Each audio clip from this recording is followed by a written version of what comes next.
अच्छा बाबूजी, हम भोजपुरी लोकगीत बिरहा गायक संतोष यादव यदुवंशी एवं साथियों की आवाज में एक गीत आप लोगों के बीच में भेज रहा हूँ। आशा नहीं विश्वास है कि आप लोग अपना प्यार दुलार आशीर्वाद हर गीतों की तरह बरकरार रखेंगे। ऐसा समाज और समाज में ऐसा ऐसा लोग हों। कभी जी 4 लाइन भूमिका में संकेत करत हो मास्टर।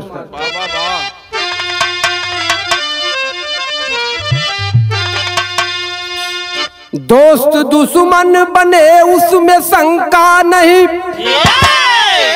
ये तो सदियों से होता चला आया है।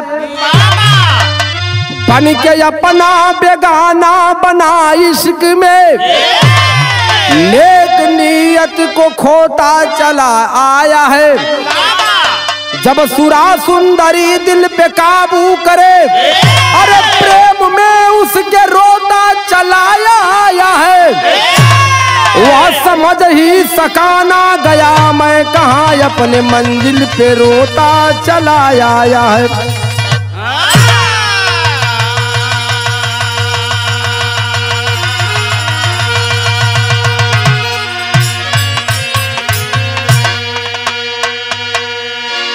अच्छा, कुल बात तो बात होले, लेकिन जहाँ इश्क का बात होले, प्रेम का बात होले, वहाँ एक ठे मालूम पड़ाला कि सब अलग इतिहास रच दी है।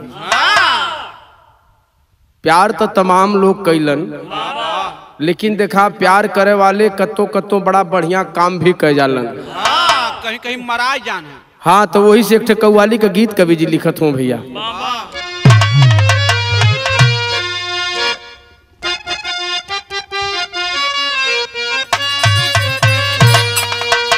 यह बाकी अरे लड़के हैं,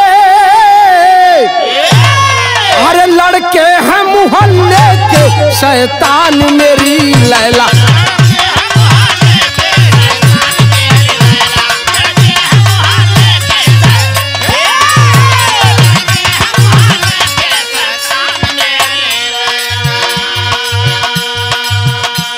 लड़के हैं मोहल्ले के शैतान मेरी लैला।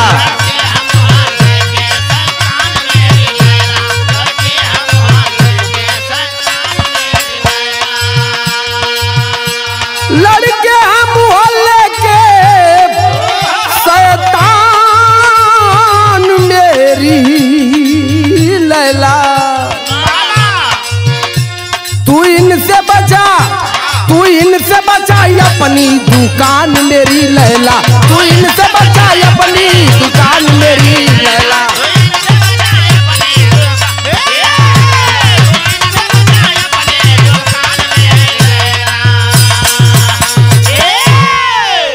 कवि जी बड़ी ऊंची बात लिखत हूँ कि जहाँ विश्वास हो वही जन धोखा भी है।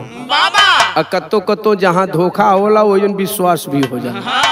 बड़ा ऊंची भाव लिखत हूँ। कैसे भैया?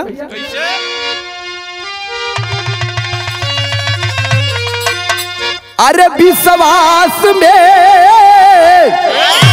अरे विश्वास में ही घात की परिभाषा छुपी है।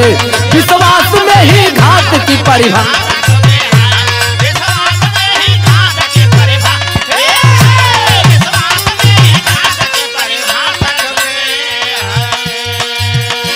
विश्वास में ही घात की परिभाषा छिपी है।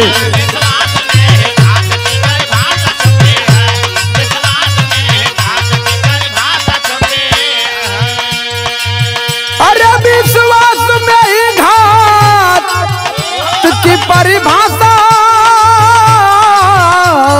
छुपी है। अपना बनाए, अरे अपना बनाए बात से ही आशा छुपी है। अपना बनाए बात से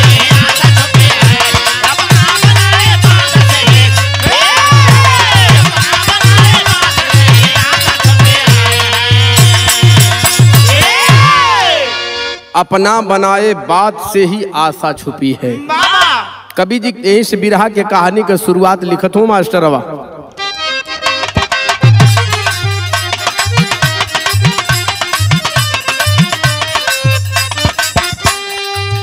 सेंट्रल जेल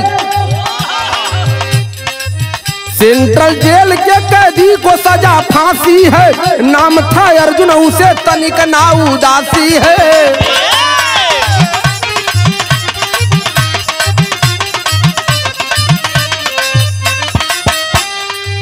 जज ने पूछा अंतिम इच्छा क्या बताओ तुम, जज ने पूछा अंतिम इच्छा क्या बताओ तुम, फांसी से पहले अपनी अर्ज को लगाओ तुम।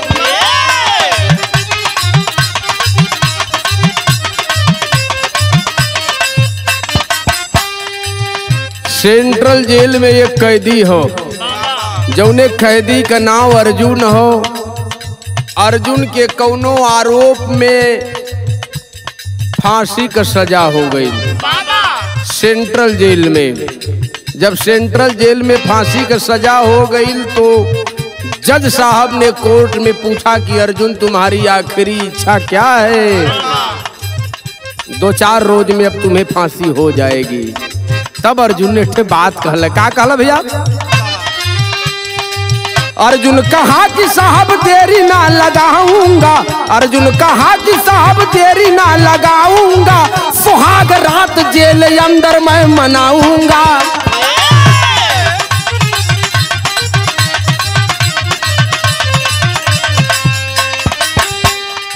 मेरी बीबी से मिलने को ये चाह भारी है, आदेश जज का शुरू हो गई तैयारी है।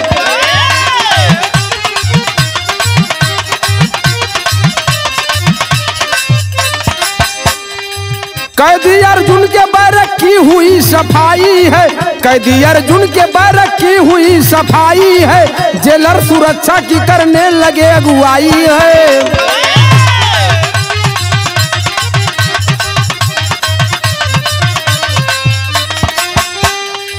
खुफिया कैमरा बैरक में तो लगवाए हैं, खुफिया कैमरा बैरक में तो लगवाए हैं, दरवाजा तोड़कर पर्दा तुरंत मंगाए हैं।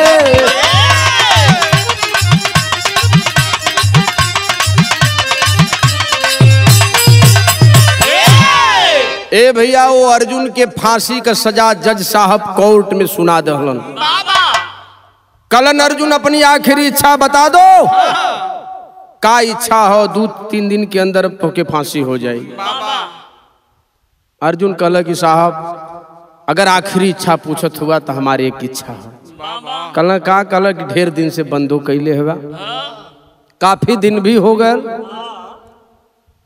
हमारी इच्छा है कि यही जेल में हम सुहाग रात मनाई। सुहाग रात? हाँ, कहला कि सुहाग रात। जज साहब के चारों कुर्सी का पांव हिलने लगल कि साला जिंदगी में बड़ी लोगन के सजा देहली,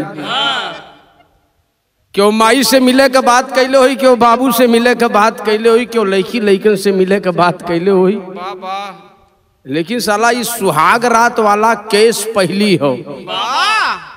जज साहब जेलर साहब के आदेश कैलन कि जेलर साहब तुरंत व्यवस्था बनाइए, संविधान के तहत जो उसकी आखिरी इच्छा है उसको पूरा करना हम लोगों का कर्तव्य है। ए बाबू, जेलर साहब से कहलन जज साहब कि पहले तो उस जो इसका सुहाग कक्ष है जेल, उस रूम की साफ सफाई करवाओ, माला फूल मंगा के खूब सजा दा, सेंट मरवा दा, और दरवाजा जौन हो के तोड़वा के निकलवा के बढ़िया VIP पर्दा लगवा दा, और पूरी व्यवस्था एकदम तैनात रखिया, कहीं से कुछ होवे न पावे।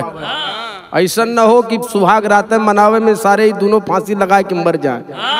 ए बाबू, जज साहब के पूरे आदेश को जेलर साहब मान लिए और तैनात हो गए।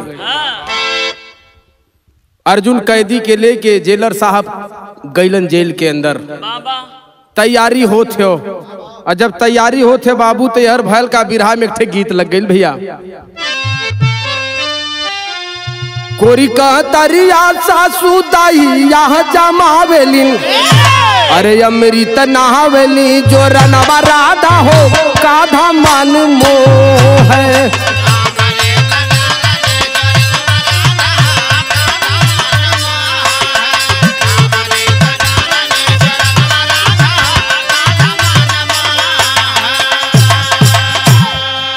हर जेल के कोठारिया में होल तैयारिया, अरे जेल के कोठारिया में होल तैयारिया।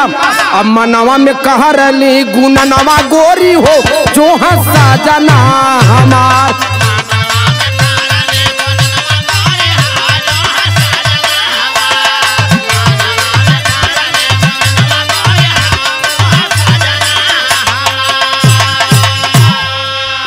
ए बाबू एहर तैयारी होते हो जेल में सुहाग रात बदे। एहर सूचना जौन बा अर्जुन की पत्नी आरुषि के पास पहुंचल कि आज के 3-4 दिन में तोहरे पति के फांसी हो जाई। और तोहरे पति के जब फांसी का सजा हो गई हो तो फांसी स्वाभाविक हुई। और हर फांसी देवे वालन के ओकर आखिरी इच्छा पूछल जाले। तो तोहरे पति का आखिरी इच्छा हो कि हम जेल के अंदर सुहाग रात मनाई। ए बाबू बड़ी खुशी हो आरुषि कि बहुत दिन हो गल अपनी पति के देखले, हमहू चलब आज जेल में अपने पति के साथ सुहाग रात मनाई। तब भायल का अरे आरुषि के लेके दूसरी पाही आई गईल, जेलर साहब ऑफिस में दाखिल अपने काइल। ए बाबू 2 सिपाही गईलन, सारी बात के बतौलन और वह आरुषि के तैयार कई के लेके आयल हूँ। जब आरुषि आयल तो भयल का हो अरे अर्जुन के तन पे न कवनो फिकारिया, अर्जुन के तन पे नहीं कवनो फिकारिया। अब मनवा में कह रेला गुननवा कैदी हो मिली है दूल्ही हमार।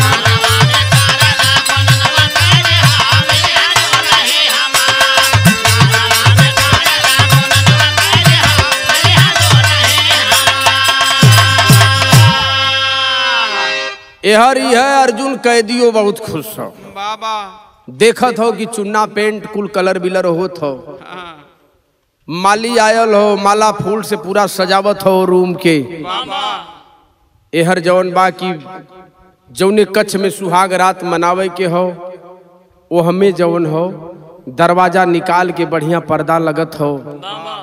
लेकिन एक बात जज साहब ने और कहा था कि जिस कच्छ में सुहाग रात मनाएगा उस कच्छ की वीडियो रिकॉर्डिंग कर लेना। बाबा देखो आपस में दोनों क्या बात करते हैं।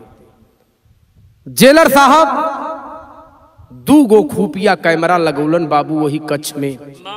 लेकिन जब जेलर के साथ अगल बगल में सिपाही रहलन कहलन कि जेलर साहब भी बहुत खराब आदमी हुए। अब उस सुहाग रात में करी का ई मर्दवा यहाँ से देखल चाहत हूँ कि वो मनाई तो हम हूँ देखो। ए भैया जेलर साहब जज साहब के आदेशानुसार जौने कच्छ में सुहाग रात मनावे के ओमे 2 गो खुफिया कैमरा लगावल गल। चूंकि उस कैमरे से जेलर साहब देखेंगे कि आखिरकार यह दोनों, चूंकि इनकी सुरक्षा भी करना है तो कि देखे कि ऐसा तना ना कि दोनों फांसी लगावत हो या मार करत हो झगड़ा करत हो। ए बाबू वही समय भयल का हो भैया बिरहा में एक गीत लगल।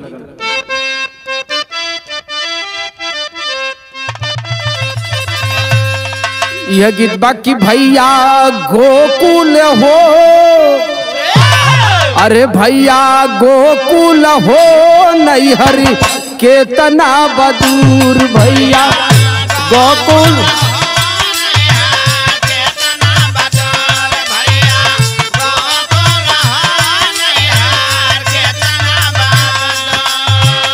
रहिया चलत हमारी रहिया चलत हमारी पेरुरी पिरालिन भैया गोकुल हो नैहर केतना बहादुर।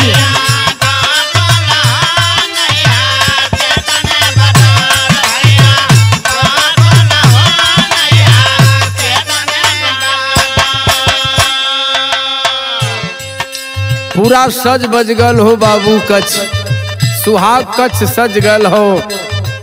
जेलर साहब कहलन का जेलर साहब हो जेलर साहब हो कैले अर्जुन से पुकार, जेलर साहब हो कैलन।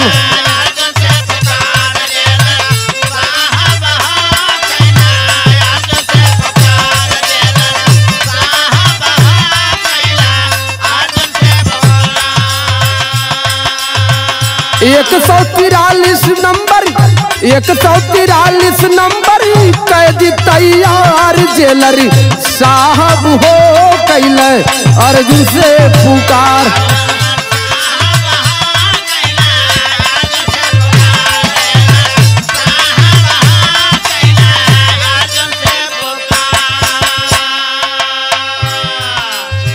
जेलर साहब 143 नंबर कैदी अर्जुन को जेल की सलाखों से निकाल करके उस सुहाग कक्ष में लेकर के जा रहे हैं।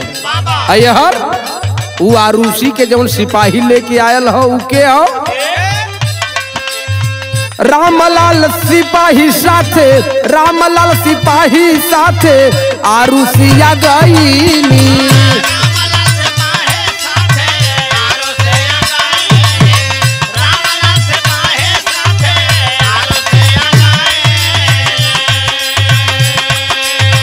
घूघूटा के यार में, घूघूटा के यार में दीदार करई।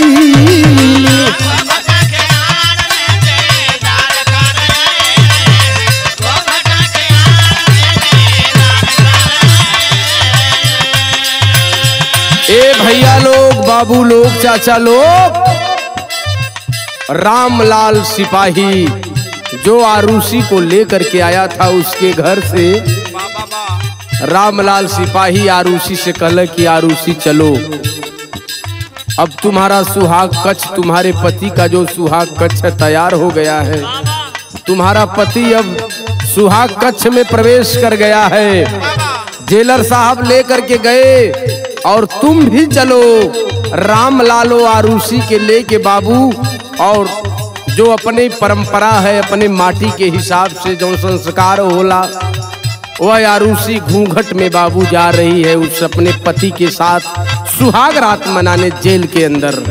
भयल का सुहाग रात मनावे खातिर, सुहाग रात मनावे खातिर हो जाता यार, जेलर साहब हो करे अर्जुन से पुकार, जेलर साहब हो करे।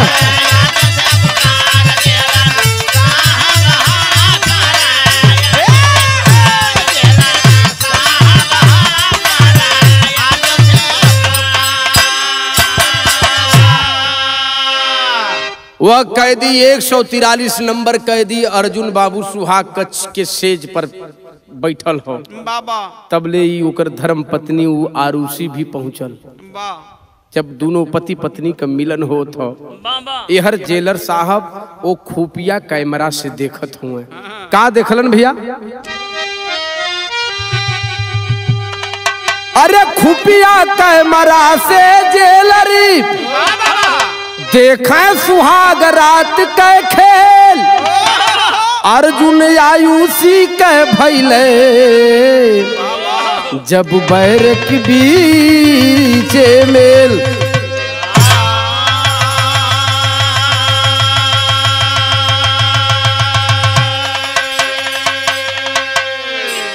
जेलर साहब देखत हुए कि आरुषि और अर्जुन दोनों जवन हो अब सुहाग कक्ष में अब आखिरी पोजीशन पर जाते हैं। वही समय कवि जी बिरहा शैली में भाव लिखत हूं भैया।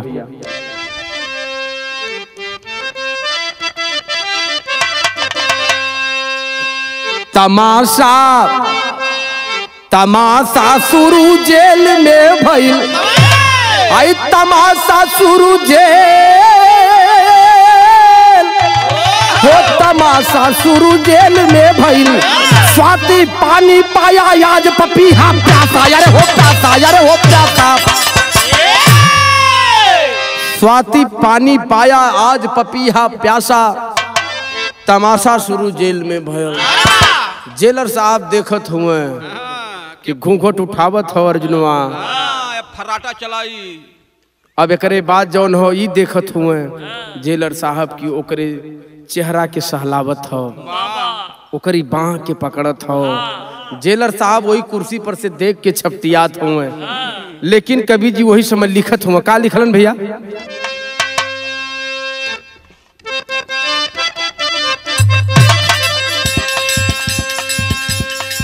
आयुषी सैया के पजरिया बैठी जेल के कोठरिया,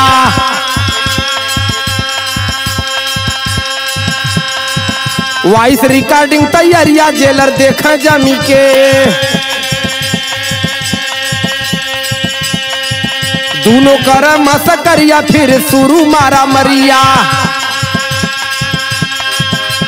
ए भैया जेलर साहब देखत हुए कि जूनो जेल के अंदर खूब जवन हम मटर गश्ती करत हूँ। पटकी के पटका। लेकिन जेलर साहब सोचत हुए कि ढेर दिन पे पौले हुए कुल एक पति पत्नी का मिलन हो,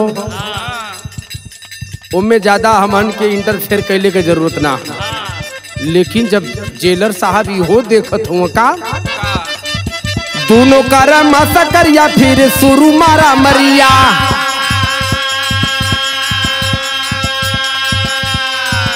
गर्मी दोनों का शरीर या जेलर देखा जमी के।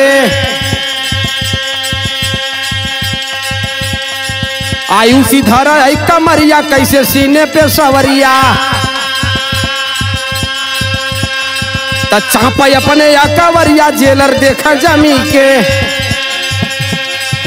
पाके सिपाही खबरिया वीडियो देखी वही घरिया, पाके सिपाही खबरिया वीडियो देखा वही घरिया। भारी परतबा में हरिया जेलर देखा जम के।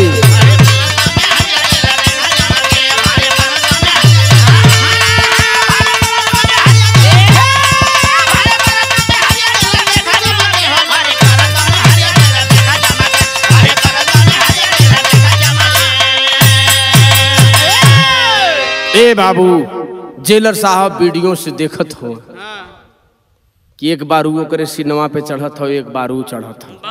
सोचत हो कि देखा आप कुल का करे। ए बाबू जेलर साहब देखत हुए कि दुनहुन के आपस में मेल मिलाप होत हो। लेकिन देखत देखत देखत देखत जेलर साहब ये भी देख लगलन कि ई त साला वो ओकरे सिनेमा पे चढ़े चढ़ावे में कुल फाइटिंग भी शुरू कर दलन दोनों।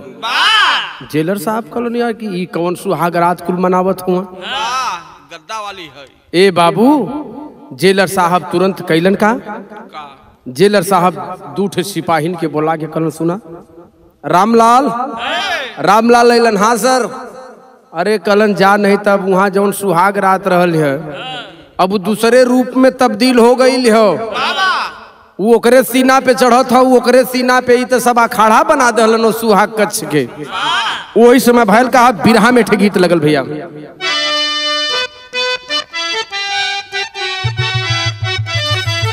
यह गीत बाकी भीड़ भारी, अरे भीड़ भारी संभर के चालावा।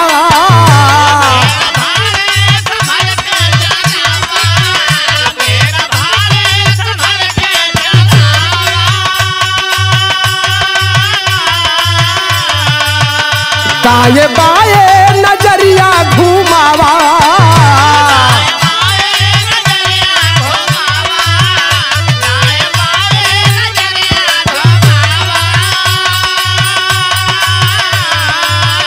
कोई दबने न पाए बचावा बचावा। ड्राइवर बाबू तू भोपू बजावा, ड्राइवर बाबू।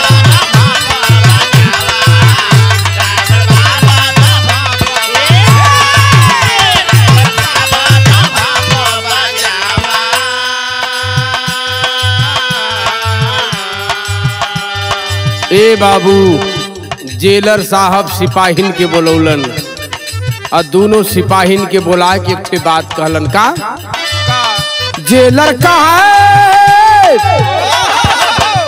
जेलर कहाँ है सिपाही साथ आवा।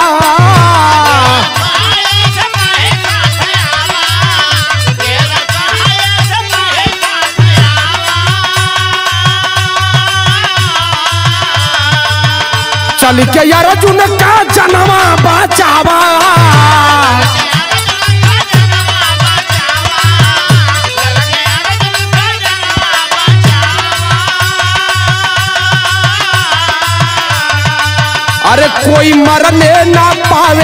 छोड़ावा छोड़ावा ये सिपाही धई के झोटावा हटावा ये सिपाही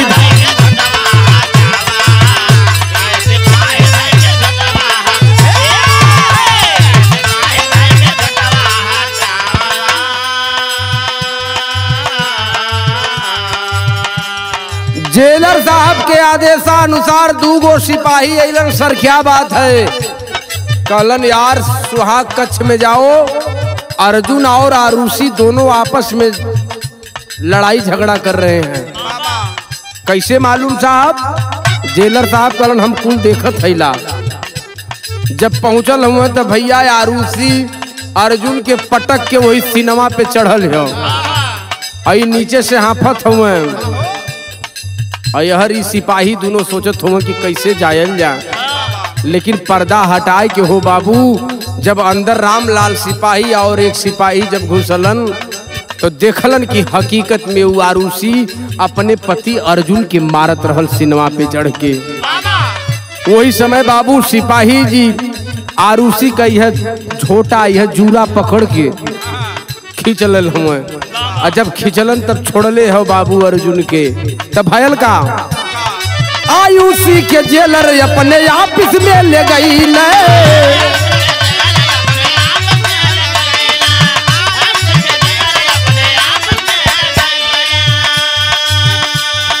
रामलाल सिपाही के अर्जुन पास कैले।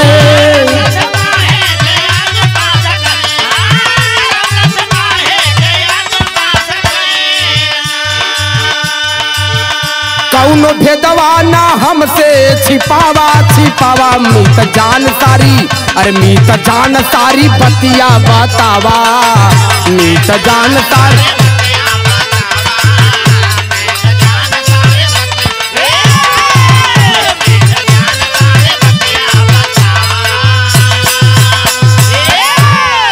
ए बाबू एक सिपाही आरुषि के पकड़ के बाहर ले गयल और एक सिपाही रामलाल अर्जुन के पास हो गए।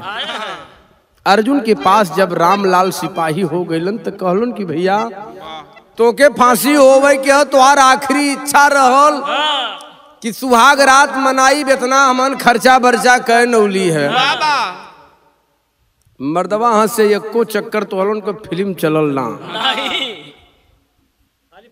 तोहर लोगन जवन हो ई मारी मारा वाला कौन सिस्टम है भैया? ई कौन ऑनलाइन सुहाग रात है का तोहर लोगन का? कल कि नाही साहेब हमार बतिया तो सुना। ई तो जेल में रहली कि इतना दिन बचू गईली, नहीं तो कहिए हमके अबले खत्म कई नौले होत। वही समय बाबू रामलाल सिपाही से ऊ 143 नंबर कैदी अर्जुन बतावत हो। का बतौले भैया? बिरहा में थे कवि जी गीत लिखत हूँ।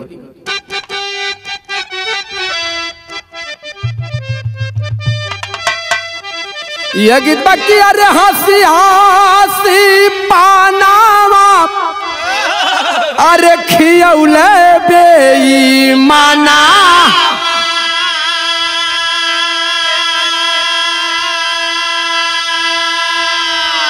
अपने बसेला परदेश हो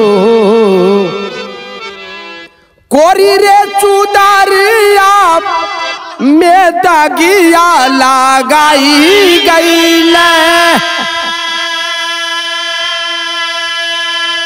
और मारी के करे जावई में ठेस हो।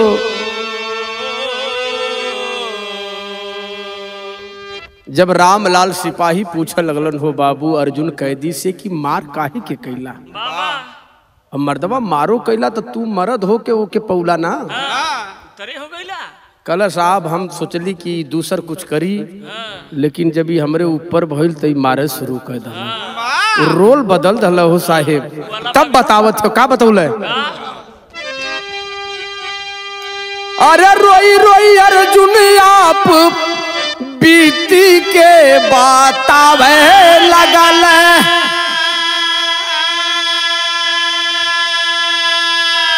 सुना है सिपाही दुख हमारी हो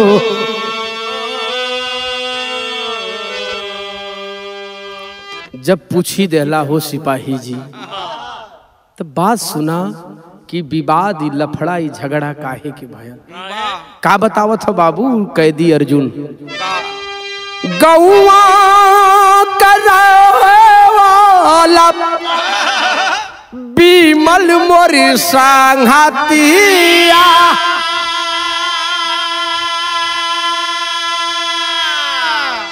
बचपन के साथी जोड़ीदारी हो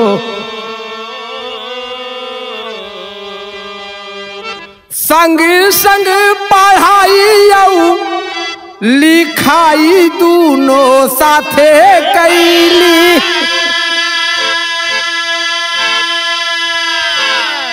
ऐली एक कंपनी माझारी हो।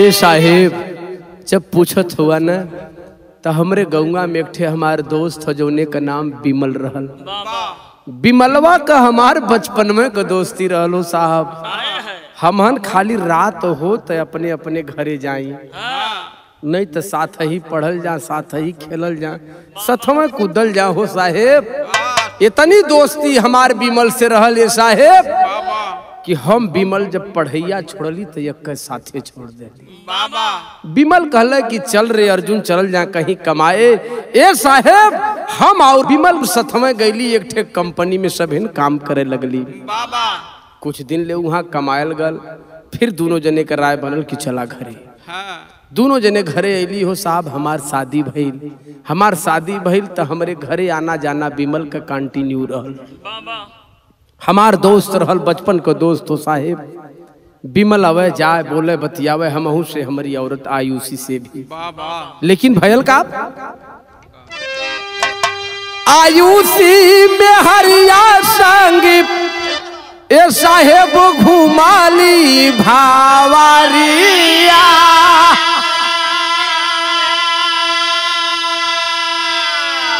उहे भाभी कहे बिमल बार बार हो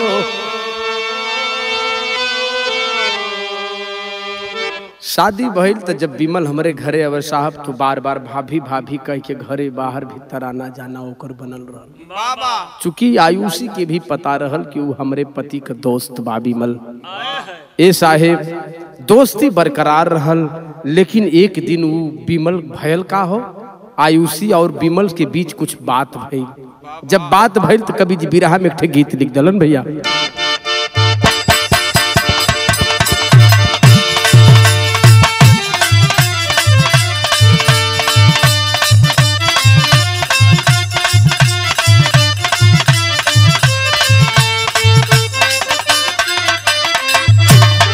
यह गीत बा जौन मास्टर संकेत कैलन है कि हम त ढोढ़ी मुनल रखली पियरी माटी से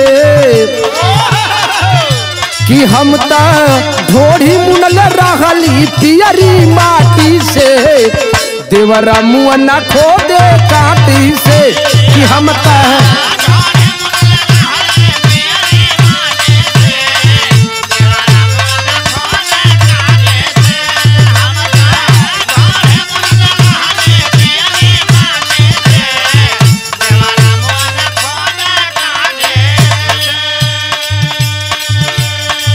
वह बाबू बयान दे रहा है कैदी अर्जुन ए साहब जब बतिये खोल देला तो सारी बतिये सुनला एक दिन हमार पत्नी आयुषी मार्केट गई रहल करे वही समय बिमल आयल तो हमसे एक ठे बात कहल का कि बिमल तब बिमल आयुषी के कैले या बुराई के तब बिमल आयुषी के कैले आ बुराई के हमके समझाई के ना तब बिमल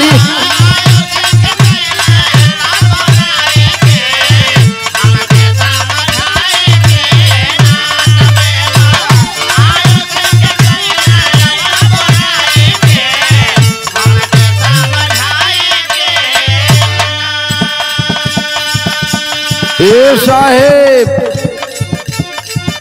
बिमलवा हमसे कहला कि ए भैया अर्जुन हो, तुहार औरत हमसे कुछ ऐसन ऐसन बात कहे ले जवन कि हमके बर्दाश्त ना होला भाई। वो हमसे प्रेम कहल चाहत बा, हमके अपने प्यार में फंसावल चाहत बा। हम भाईवा तोहरे दोस्ती के, अपने दोस्ती के बीच में दरार ना डालल चाहत हैला। ये साहेब जब बिमलवा इतनी बात कहला तो हमरे आग फूक दहल, तो हम कैली का साथी बात सुन के, साथी बात सुन के हम ही हो गईली अंगार हो।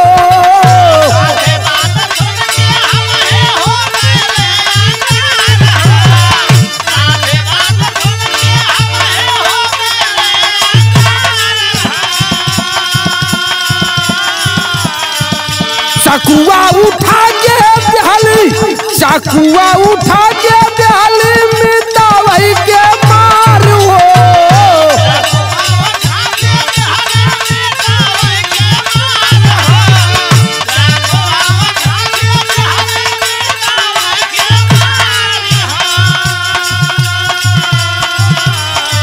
ए साहेब घरे में से चाकू ले ली कि साला ही हमार दोस्त हो के हमारी औरत के प्रति इतना गलत एकर निगाह और सोच हो।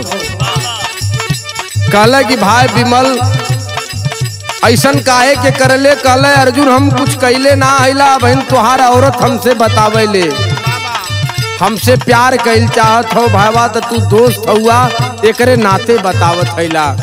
तब तक बाबू है अर्जुन घर के अंदर से चाकू ले करके आता है और उठा करके सर को कलम करना शुरू कर दिया। जब सर को कलम करने लगा रोवे लगल बिमल की दोस्ती का करत हवे। कल नाही अब तो कर न त बांस रही न बांसुरी बाजी, न तय रहबे न हमारी औरत आयुषी से प्यार करबे। और जब साहब हम ओके मार देहली तब का कैली,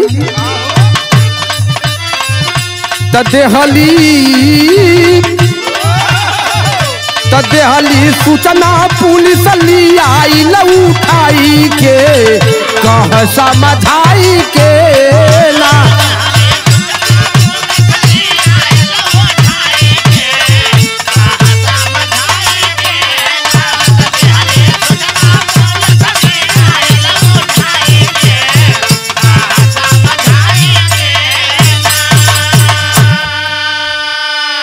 कलए साहेब मरली जब हमार दोस्त बिमल मर गयल न, तो हम ही फोन कह के पुलिस के बोलौली। पुलिस आई, बिमल का लाश पोस्टमार्टम हाउस ले गई और हम खुशी खुशी जेल की सलाखों में आ गई। हम धारा 302 के तहत मुकदमा दर्ज भैल और हम जौन हो 302 का कैदी हिला साहिब। यही बात जब बताया तो वह सिपाही सारी बात को सुनने के बाद अपना जो है जेलर के पास आता है। जेलर साहब से एक बात बताओ, तुम विदेशिया में भाव हो भैया।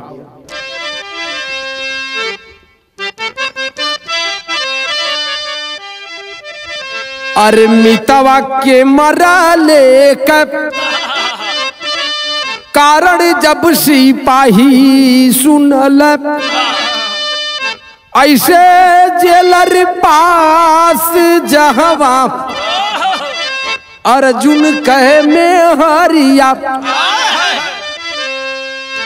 जब सारी बात को सुन लिया वह रामलाल सिपाही आयल हो जेलर के पास। जेलर के पास अर्जुन का औरतिया आयुषी भी बैठल हो। तब वो रामलाल सिपाही बतावत हूँ बाबू का बतौलन, कवने कारण आयुषी अपने अर्जुन के मारे चाहे, दिहल का बयान साहेब कहा ये ही घरिया। अच्छा साहेब, जेलर साहब यह बताइए कि हम तो अर्जुन का बयान ले लिए, तो तोहू आयुषी के 1 घंटा से बैठौले हुआ, कुछ पूछला जचला है कि ओके निहरते हुआ? जेलर साहब कहलन कि भाई पहले तुम बताओ क्या हुआ। कल तू बतावा ना कि ई का बयान दल है आयुषी। वही समय बतावत हूँ भैया। अर्जुन का बयानवा जेलरी साहेब के समहनवई बाबू, कहला सिपाही सुन के बोलल बापा तुरिया। अरे हाँ हम अपने सजना के मितावा से प्यारी कौरी, दोस्ती में ना दागी लागी कह हर बेरिया। ए साहेब हमार बयान सुन ला। हकीकत में हम इनके दोस्त विमल से प्यार करत रहली, लेकिन प्यार जरूर कैली, लेकिन हम इनके दोस्ती में दाग ना लगावल चाहत रहली। चूंकि हम मार्केट गए रहली तब तक ये लोग आपस में विवाद कई के ई हमार पति चाकू से मार के विमल का हत्या कर दिया। ये साहेब यही कुल बात के विवाद के लेके जवन हो वो सुहाग कछवा में विवाद होत रहा है। अगर ऐसा नहीं कैले ना होता तो विमल भी बरकरार रहत और ये भी आज हमारे साथ रहते और सजा भी ना कटते और हम सुरक्षित रहित। कभो इनकी के यहाँ रही तो कभो विमलवा के यहाँ रही, तो 2 जने के मजा ले। लेकिन ये गलती कह दलन हो साहेब कि विमल का हत्या कई के 302 का मुलजिम हो गई। जब दोनों लोगों के बयान को सुना जेलर साहब, तो उस जो खुफिया कैमरा लगा था उसकी सीडी बना करके जेलर साहब ले करके बाबू जब कोर्ट में पहुंचे तो भयल का पहपट में भाव।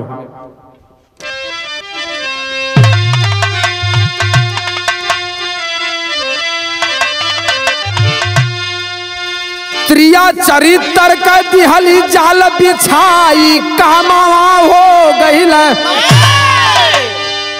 देखा यह मेहरारून के त्रिया चरित्र भैया कितना बड़ा खेल खेलल है। लेकिन जब पूरा बयान लेने के बाद जब सीडी ले के बाबू जेलर साहब कोर्ट में जज के पास जाते हुए, वही समय पूरे कोर्ट के अंदर तमाम मुवक्किल उसमें मौजूद थे, तमाम मुलजिम मौजूद थे, तमाम अधिकारी मौजूद थे बाबू उस कोर्ट में। वही समय भयल का हो, अरे त्रिया चरित्र का दिहाली जाल बिछाई कमवा हो गईलन। दोनों मीत में फैली खूब लड़ाई कमवा हो गईलन।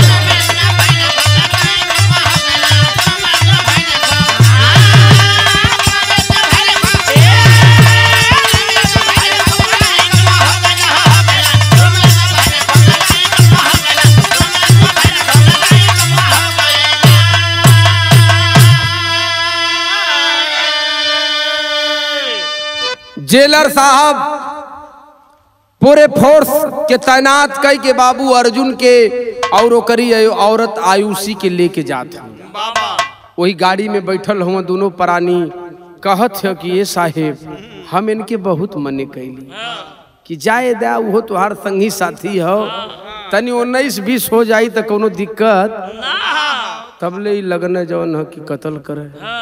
तब बतावत है कि सैया से हम कहली मीत का तोहरे बुरी नियतिया हो, उल्टी सीधी करे अकेले पाके हमसे बतिया हो।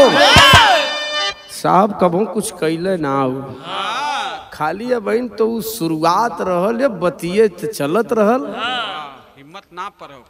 और इनकर दोस्त रहल कि भाई ईमानदारी से इनके बता दल। हाँ, कि ऐसन बात हो गई। हमहू कभो इनसे कहली कि तुहार दोस्त देखा बराबर हवाला जाला दिन भर रहाला, जब आगी के आगे पोरा रखाई तो कभो न कभो सुलगी जरूर। हाँ, लेकिन ये कहलन कि हमार दोस्त ऐसन, तो जब इनकर दोस्त ऐसन ना रहल तो कत्ल कैने काहे की।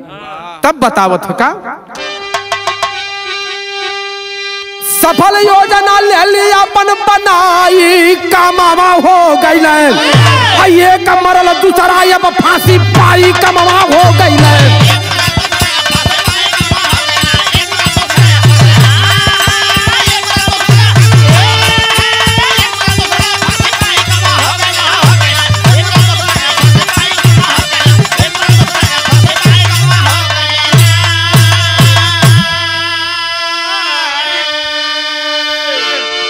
ए साहब हम सोचली कि चला एक ठे मरल तो एक ठे बचल न और वो बचल तो फांसी के सजा हो गई। यह कुल बतिया चलत रहल तबले तई लगना जो नवे में पटकी पटका करे नहीं नहीं वाली हो पौले न साहब हमरे हो पौले। ए बाबू यही सब बात बताते हुए बाबू पहुंचती है कोर्ट में आयुषी और अर्जुन वो जेलर साहब ले कि बाबू जब जज के सामने पहुंचल हुए वही समय कवि जी आल्हा में प्रमाण देते हूँ का भैया।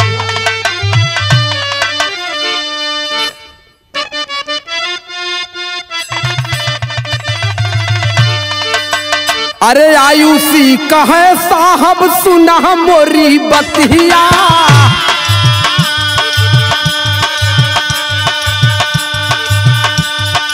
आयुषी कहे साहब सुना मोरी बतिया अरे मनल नहीं बीमल कहनवै हमार अगर हमरे तन के बुझवत पनिया ए साहब अगर हमरे तन के बुझवत पनिया जीवित रहल सैया सुना मितबै तोहा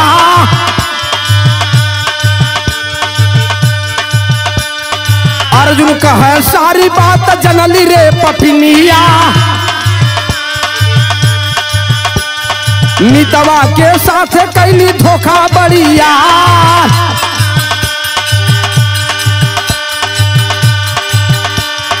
वीडियो रिकॉर्डिंग भइल देहलिन बयानावा मनवा में करल सिपाही सब विचार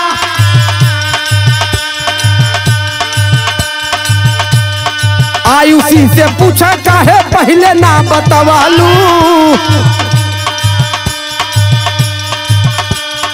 इनके जैसन कहियो हुआ हमरे भाता। ए बाबू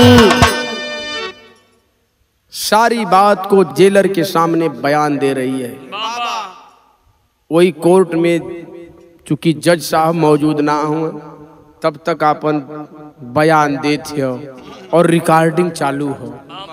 जब पूरा बयान चालू हो गल जब रिकॉर्डिंग हो गई तब तक बाबू जज साहब अपनी कुर्सी पर विराजमान होते हैं और सलूट मारते हुए जेलर कहता है कि सर जिस कैदी अर्जुन को आज के 3 दिन बाद फांसी होने वाली है महोदय यह दोनों प्राणी हैं दोनों पति पत्नी हैं जो रात में सुहाग रात मनाने के लिए आई थी।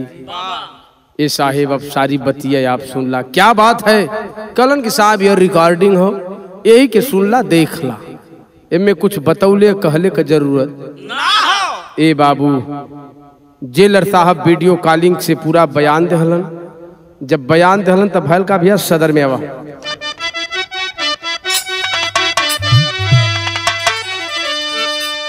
अरे जान के हकीकत जज फैसला बदला ले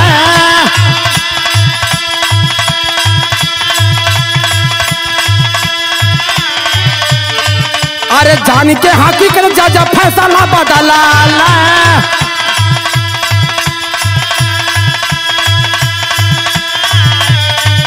साथियों जब वह कॉल रिकॉर्डिंग जज साहब सुनते हैं और वीडियो देखते हैं तो हकीकत सच्चाई मालूम पड़ती है कि यार यह तो एकदम निर्दोष है ये अर्जुन जिसको मैं आज के कल ही फांसी की सजा सुनाया था इसको परसों इसको फांसी होने वाली है यह तो सुहाग रात के कच्छ में पूरा पर्दाफाश हो गया, दूध का दूध और पानी का पानी हो गया। ए बाबू वही समय जज साहब कैलन काम, जान के हाथी कर जा फैसला सुनवाला।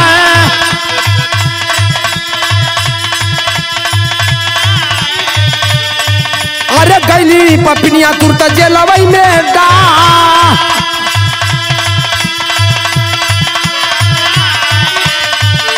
आजीवन कारावास सजा तब पवाली।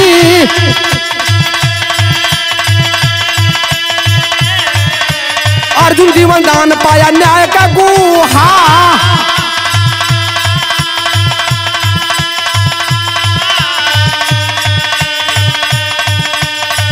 अरे जज जेलर सूझ बूझ कामे आई गई। ए बाबू जज जेलर सूझ बूझ कामे आई गई।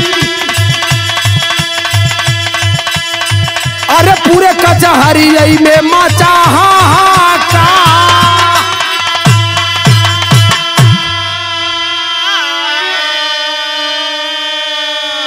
जज साहब कुर्सी पर विराजमान है साथियों, और बैठा है पूरे शासन प्रशासन के लोग बैठे हुए हैं। तमाम लोग कोर्ट कचहरी में तारीख मुकदमा देखे गल हो बाबू। जज साहब जब सारी बात को सुने तो उन्होंने कहा कि अब मेरा फैसला वापस होता है। जज साहब ने अपना फैसला बदला। ए बाबू जज साहब ने फांसी की सजा को टालते हुए दोनों को, पति पत्नी को आजीवन कारावास की सजा सुना दी। कल अर्जुनवा की चल अकेले रही है, ढेर दिन तय बहरे रही राव, वही में अगर कहियो घात मिलल तो तोके ए बाबू। वही समय जेलर साहब लेकर के दोनों के बाबू जेल की सलाखों में गए, जहां दोनों प्राणी आजीवन कारावास का सजा काटत हुआ। अंतिम लाइन में कहना है भैया, जज साहब सुना दहलन बाबू आजीवन कारावास। रोने लगा, खुशी का आंसू अर्जुन की आंख में हो कि बारे साहब। हकीकत में कहल जाला कि बाबा साहब भी आर अम्बेडकर साहब ने संविधान के तहत जो न्याय लिखा, न्यायपालिका इसीलिए है सर। जो फैसला सुनाया वह ऐतिहासिक फैसला है सर।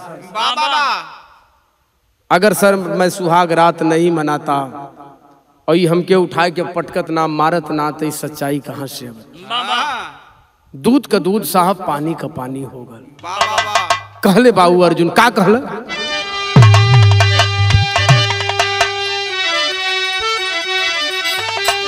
अरे अर्जुन पौला न्याय आंसू बहे वही घड़ी, साँच के याद नहीं प्रभु का नजरिया पड़ी।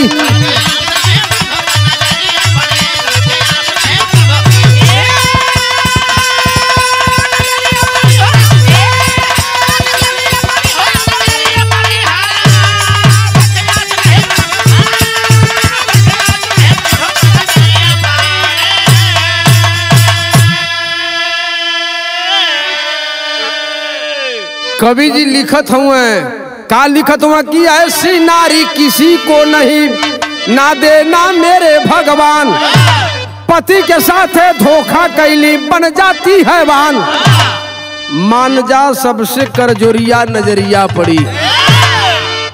भगवान करे कि ऐसा केहू के न मिले, जेके मिले ओके सथ में सजा काट ले तो ठीक है, वो झेल ले जब ले साथे न रही तब ले ओके तनको असर भी ना पड़ी। ऐसा ऐसा लोग समाज में हुए और हई, यही से का नाम हो संविधान भारत का अपने दुनिया में मशहूर। जो संविधान हमारे देश का बाबा साहब बी आर अम्बेडकर साहब ने लिखा है साथियों, ऐसा संविधान पूरे देश में कहीं किसी देश का नहीं है। मैं तो नमन करता हूं बाबा साहब के चरणों में कि आपके चलते अर्जुन जैसे कैदी को फांसी की सजा को टालना पड़ा। अगर आपका संविधान नहीं होता, आपकी व्यवस्था नहीं होती, आपका कानून नहीं होता, तो फांसी की सलाखों पे चढ़ जाता वह बेचारा अर्जुन। यही से कहना है संविधान भारत का अपने दुनिया में मशहूर। चतुर केहू के तनो बनिया हो जाई सपना चूर और दूर हो जाई हुसिहरिया नजरिया पड़ी।